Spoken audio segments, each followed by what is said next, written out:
Nandito ho tayo ngayon para makita at masilayan ang Christmas lighting dito sa bayan ng Rosales dahil panahon na naman po ng Kapaskuhan.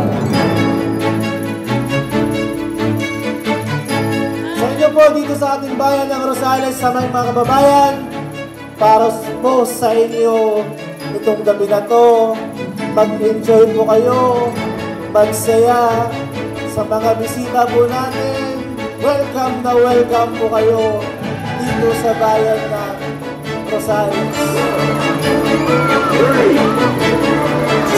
1.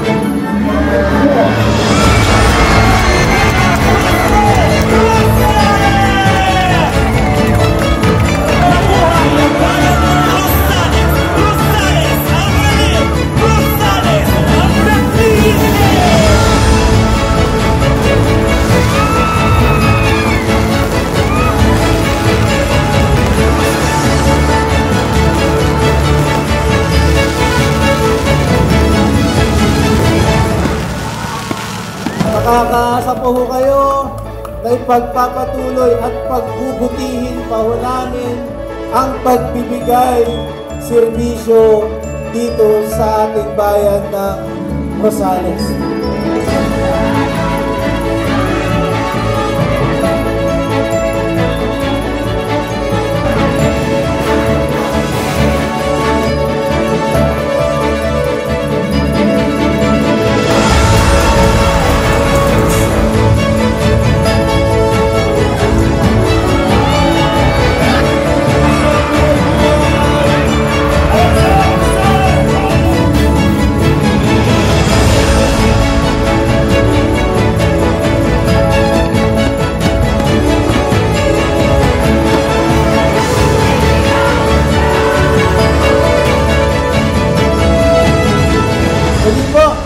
Ito po ang inyong Alcalde Mayor William S. Cesar, bumabati po sa inyo ng isang maligayang Pasko and advance Happy New Year.